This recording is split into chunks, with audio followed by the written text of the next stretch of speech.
Bonjour, bienvenue comme aquariophile ou passionné des poissons d'aquarium. J'espère que ce vidéo que je vais vous présenter aujourd'hui va vous aider de prévenir les problèmes avec vos poissons en aquarium. Il y a différentes causes et je vais essayer de vous expliquer comment tu peux prévenir. Alors, je vais utiliser un PowerPoint et présenter vous quelques photos et vidéos qui peuvent vous aider de devenir un meilleur soigneur de vos poissons d'aquarium.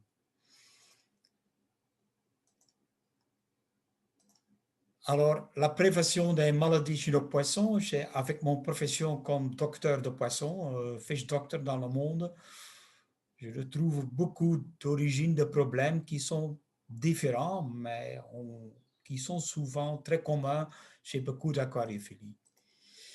Et le résumé, aujourd'hui, c'est qu'on doit penser quelles sont les causes des maladies des poissons. Comment est la qualité de l'eau, numéro 2? Il faut faire des analyses d'eau. C'est très important qu'on fait ça régulièrement avec des tests d'eau. Il faut penser de la nourriture qu'on donne à nos poissons. Ça peut aider le système immunitaire, mais ça peut aussi donner des problèmes. La biosécurité, c'est une aide pour la santé de nos poissons. Alors, ce sont tous des choses que je vais présenter aujourd'hui. Et si nous voulons apprendre à prévenir les maladies chez nos poissons, c'est important qu'on doit trouver les causes et pas prendre des décisions stupides ou chez nos aquariums d'appliquer des traitements si on sépare la vraie cause. Parfois, un médicament, c'est un stress supplémentaire si on n'a pas fait attention à la qualité de l'eau, par exemple. Alors, l'origine de maladie, c'est une combinaison du poisson dans l'aquarium qui est plutôt en contact avec des facteurs du stress et avec les microbes qui sont disponibles dans l'aquarium. Alors, les causes des maladies chez nos poissons, généralement, c'est du stress ou des agents et des agents pathogènes des microbes. Il y a des facteurs très simples, très clairs, ce que nous pouvons mesurer avec on peut tester l'ammoniac, le nitrite, pH, la température, l'oxygène, toutes des choses qu'on peut simplement tester. Il y a aussi des facteurs de stress qui sont un peu clairs. On ne peut pas tester avec des tests qui sont disponibles dans notre métier. Alors, il faut poser des questions, il faut faire des observations, penser comment était le transport, l'emballage, la pêche qui était crue, une mauvaise alimentation ou une mauvaise méthode d'alimenter les poissons, une suralimentation, ça provoque l'obésité chez les poissons, un problème très commun quand on donne de trop à manger nos poissons, un surpeuplement, on veut beaucoup de poissons dans l'aquarium, mais c'est parfois de trop, que c'est pas bien, c'est du stress pour les poissons, et alors aussi de l'agression, etc. Tous des facteurs de stress. Un autre facteur, le facteur pathogène, qu'on peut introduire des agents pathogènes avec des poissons malades qui sont introduits dans notre aquarium, ou des eaux qui sont contaminées, ou une nourriture qui contient des microbes pathogènes. Alors les causes, par exemple l'introduction des agents pathogènes quand les poissons arrivent, quand on a des nouveaux poissons dans l'aquarium qu'on introduit, de différentes origines, de différentes sources, où on a des poissons qui viennent de différents aquariums, de différents établissements. Ça peut provoquer des maladies parce qu'ils peuvent interchanger des maladies entre eux. C'est pour ça que c'est recommandé de faire une quarantaine, certainement les gens qui ont un aquarium de poissons marins avec un reef aquarium. C'est bien de mettre le poisson en quarantaine pour les nouveaux poissons pour minimum 10-14 jours et le suivre comment il se comporte, qu'il mange bien, pour voir qu'il a des maladies qu'on peut traiter. On doit faire attention avec des aliments. Ils peuvent être contaminés avec des agents pathogènes chez les aliments vivants ou même les aliments surgelés. Il y a un risque. Il faut penser, c'est un risque qu'on peut avoir avec cet aliment-là.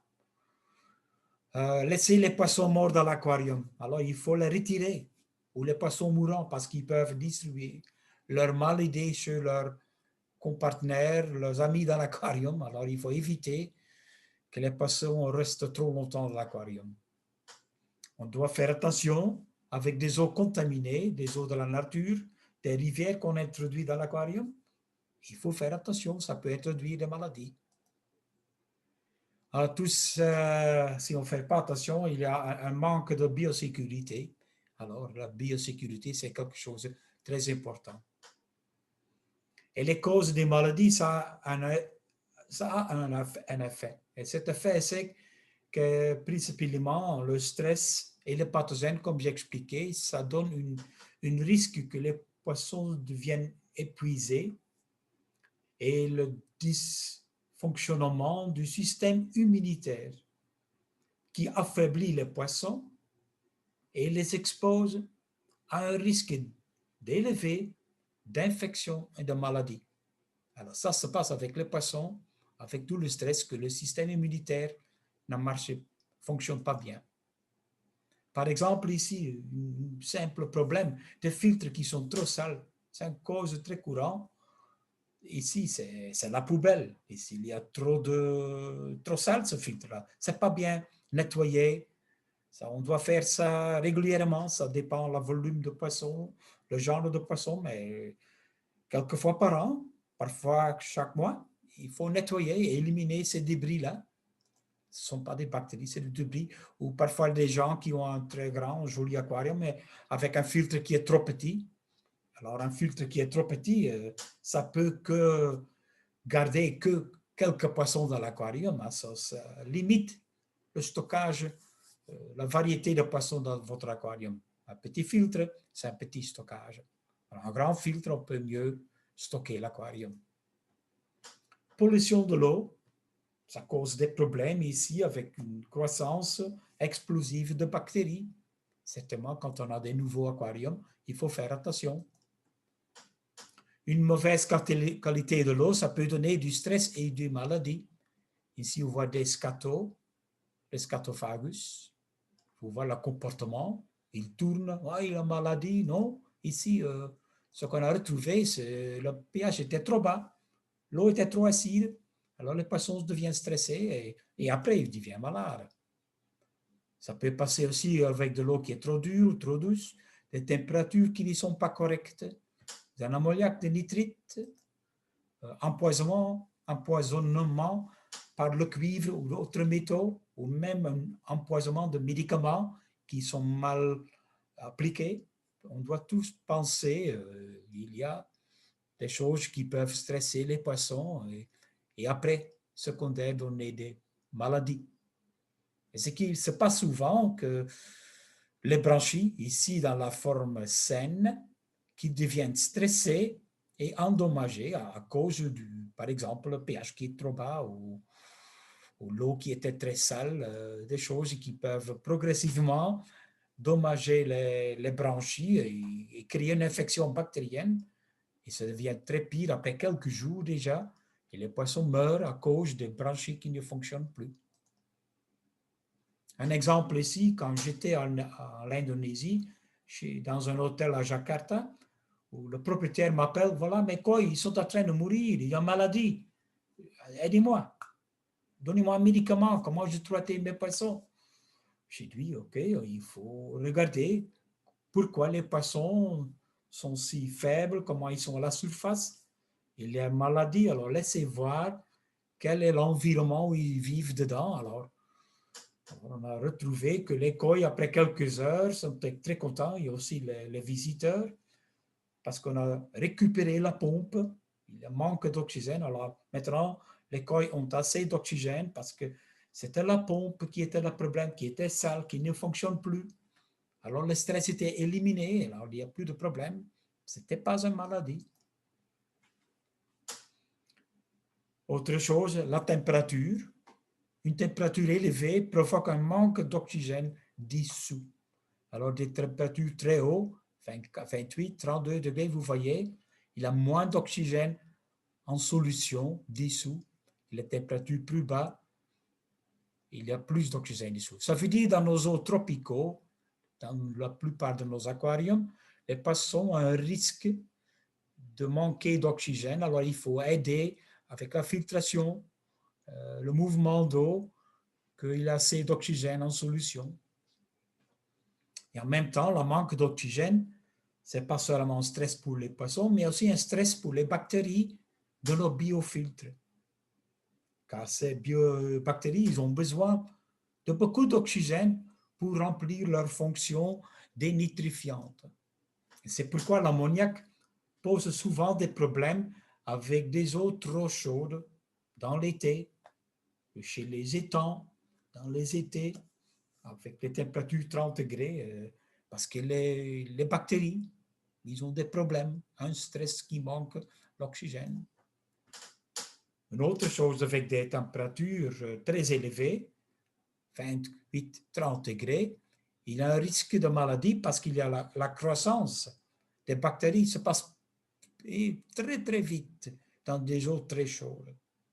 Alors il faut faire attention quand l'eau est sale et il y a une introduction d'un poisson avec quelques bactéries sur son corps, comme Columnaris par exemple, ça peut provoquer très rapidement une infection sérieuse chez nos poissons avec des températures très élevées. Fluctuation des températures. C'est aussi un stress pour les poissons. Quand on fait par exemple un changement d'eau trop froide, si parfois on a des climatisations dans la chambre ou des fenêtres ouvertes, il y a un tirage froid, des chauffages qui sont défectueux par exemple, ça tous a une influence négative sur le comportement alimentaire du poisson et aussi une influence négative sur le système immunitaire du poisson. Ça affaiblit le poisson. Alors les poissons sont plus facilement attaqués par les parasites, le point blanc, Ichthyophthirius ou Cryptocarium dans l'eau de mer. Une autre chose, du stress, quand les poissons manquent des abris. Vous voyez, les botia ici, ils sont très nerveux. Ils n'ont rien disponible dans cet aquarium pour se coucher, pour se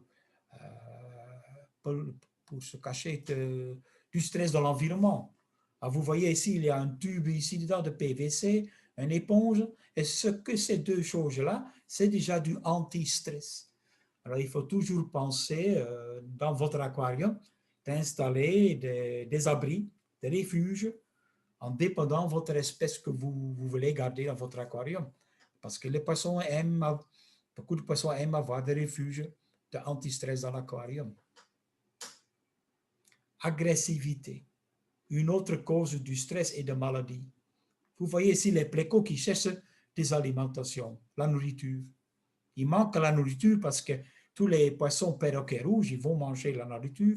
Les paillettes qu'on peut dedans, les flocons, tout ça, ils vont manger ça. Alors, ces plécos, ils cherchent alimentation. Alors, à ce moment ici, ils cherchent le mucus sur le poisson. C'est un aliment pour ce pléco.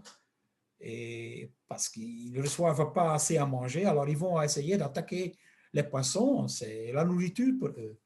Et vous voyez ici ce gourami géant, il y a déjà une tache rouge qui est le résultat des agressivités des plécos. Faites attention, les plécos, ils meurent souvent parce qu'il manque la nourriture au fond de l'aquarium, mais ils peuvent aussi devenir agressifs. Aussi des cyclidés, ils deviennent agressifs entre eux parce qu'il manque la nourriture propre. Ils sont maigres, ils deviennent agressifs parce qu'il manque la nourriture essentielle. Et quand on donne une propre alimentation, ils ont moins d'agressivité, même dans vos aquariums communs. C'est la même chose. Alors, toutes les différentes causes que je vous présente ici, il y a beaucoup d'autres. Il y a beaucoup. Certainement, vous avez trouvé vous-même déjà quelques cause chez vous, chez votre expérience. Mais ce qui est important, c'est rechercher toujours la vraie cause avant que vous commencez à traiter vos poissons. Il faut devenir un détective et vérifier tout ce qui est dans l'environnement, qui est dans l'histoire de vos poissons. Un autre exemple, c'est la mauvaise façon de nourrir nos poissons. Nourrir les comprimés. Voilà, mettre que quelques comprimés, tous les poissons se battent pour manger. Alors les poissons les plus grands et les plus forts gagnent. Et les autres poissons ils deviennent faibles et parfois malades. Alors c'est l'agression et du stress. Alors c'est recommandé pour nourrir de plus petites particules d'alimentation, telles que des grains enfoncés. C'est mieux. Lutter pour obtenir de la nourriture. Oui, on voit, c'est amusant de voir un bébé qui se bat avec un chien, c'est du plaisir. Mais on voit dans l'aquarium, quand les poissons se doivent ici pour une tablette, aussi le poisson rouge, des mollies, des méloténias, des labiaux, mais qui est le poisson le plus fort? C'est le chyclide, voilà, le scalaire. Il prend la tablette, il part, c'est le plus dominant. Et tout le reste, ils n'ont rien à manger. Alors, c'est mieux, on peut le donner, mais il faut éviter qu'on prenne beaucoup de ce genre d'alimentaire. Donner un aliment bien distribué dans l'aquarium, c'est meilleur. Alors, c'est pour ces raisons-là, les poissons deviennent maigres parce qu'ils se battent pour la nourriture. La concurrence pour la nourriture. Les botias qui doivent se battre dans l'aquarium avec d'autres poissons. Alors, ces botias sont présentés dans mon laboratoire pour l'examiner. Mais quand je vois ça, quand ils sont ensemble avec d'autres poissons, en communauté de l'aquarium, ils doivent se battre parfois. Alors, il faut faire attention comment on nourrit les poissons, comme les plecos. Ici, entre les corridors, ils ont beaucoup de compétition. Alors, compétition, il faut distribuer assez de granulés que aussi les plecos peuvent toucher leur alimentation. Mauvaise nourriture. Une nourriture avec trop d'agents pathogènes, ça existe. Malheureusement, ça peut causer la maladie. De nourriture comme le congelé, les vivants, c'est un risque. Ça peut causer des mycobactérium infections, comme ici sur le sapistogramma, ou des infections avec des vers internes et famine chez le poisson. C'est tout cela un risque. Alors, il y a le risque d'alimenter avec des problèmes, mais aussi la nutrition. Ça peut être une aide pour la prévention de la maladie. Ça veut dire quand la nutrition est une aide pour un meilleur système immunitaire. Parce que les poissons ont une manière de se défendre contre les pathogènes avec leur immunité. Un aliment peut être une aide. Et pourquoi on doit renforcer le système immunitaire du poisson? Parce qu'un système immunitaire est efficace. Et quand c'est efficace, ça peut protéger les poissons contre les agents pathogènes, tels que virus, bactéries, des parasites, champignons, etc. Et quand le système immunitaire est affaibli, même une quantité minime des agents pathogènes peut avoir des conséquences mortelles chez les poissons. Parce que le système immunitaire, c'est différentes parties du poisson, c'est les mucus, c'est le thymus, les reins, tout ça peut aider. Et si ça fonctionne bien, il peut prévenir la maladie et éviter les traitements médicamenteux. Alors la prévention, comme j'ai déjà expliqué, le numéro 1, c'est éviter du stress. Mais on peut aider la prévention avec une bonne nourriture, des aliments avec des prébiotiques, par exemple. Ça peut aider le système immunitaire pour protéger le poisson contre les pathogènes. Ici, on a fait déjà différentes études dans l'aquariophilie et dans l'aquaculture que les applications des probiotiques peuvent éviter l'usage des antibiotiques. Ici, un test qui a été fait chez des stages larvales dans différentes périodes, dans un périodique de quelques mois chez les poissons larvales. L'antibiotique, c'est peut contrôler les infections bactériennes, qu'on a fait des tests. Si on ne fait rien, il y a beaucoup de mortalité, c'est la mortalité qu'on voit ici, le survival, combien de poissons survivent. Et la ligne rouge, c'est un traitement avec des probiotiques dans la nourriture qui a un meilleur résultat, mieux même que les antibiotiques. Alors, c'est pour ça qu'on utilise ça beaucoup, les probiotiques, dans l'aquariophilie déjà, chez les grossistes, les éleveurs, pour éviter les problèmes, éviter l'usage des antibiotiques pour aider le système immunitaire des poissons. J'ai déjà parlé aussi de la biosécurité, le plan de prévention, le plan contre la propagation des maladies. Et ça veut dire qu'on doit garder les poissons malades et les aquariums avec des poissons malades séparés. On doit mettre les poissons ou les aquariums en quarantaine. Garder les filets de pêche séparés. Je propose toujours, quand vous avez différents aquariums, de garder un filet de pêche sur chaque aquarium individuellement.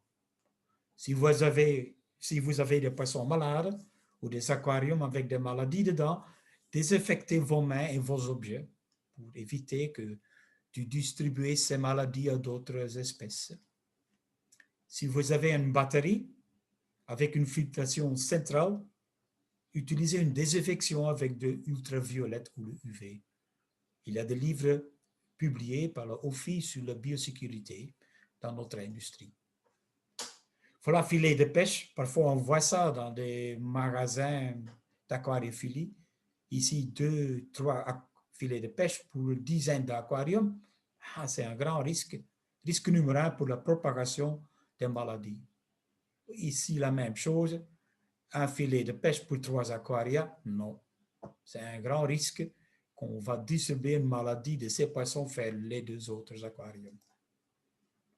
Il faut aussi éviter d'utiliser les médicaments pour nos poissons, comme le formol ou fer de malachite, pour désinfection des filets de pêche. On ne peut pas faire ça. Il faut faire une désinfection correcte. Meilleur, c'est le chlorure de benzalkonium, ou un genre comme le Viromod Aquarium Münster, ou un produit similaire, où on peut bien garder les filets de pêche dedans et les désinfecter de manière propre. Alors, pour finaliser mon vidéo, les règles d'or de la prévention. C'est la gestion de l'eau. Une bonne conception de votre système d'aquarium, bon utiliser des manières de désinfection, de biofiltration, un bon entretien de filtre, tous faire des tests d'eau pour contrôler si tout marche bien. Un plan de prévention, éviter la contamination, éviter la propagation ou introduction de maladies, éviter des manipulations brutales ou d'autres stress. Et si on pense que les poissons malades, alors faites une identification correcte, c'est vraiment une maladie, ou cherchez le problème ou la cause, être un détective. Et utiliser le système immunitaire du poisson. C'est le système de défense naturelle qu'on peut positivement influencer avec l'application de probiotiques, prébiotiques et des immunostimulants dans la nourriture, comme nous avons déjà 25 années sur le marché avec notre Dr. Basler BioFish Food. Alors, vous voulez encore d'amples infos? J'ai déjà publié quelques livres sur les maladies des poissons marins ou des poissons tropicaux d'eau douce, et aussi suivre mes vidéos sur YouTube.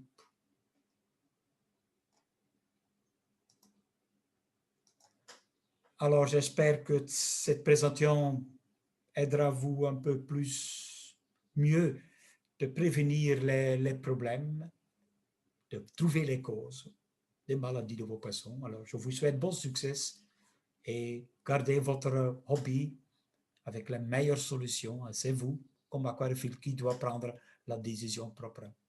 Bonne journée.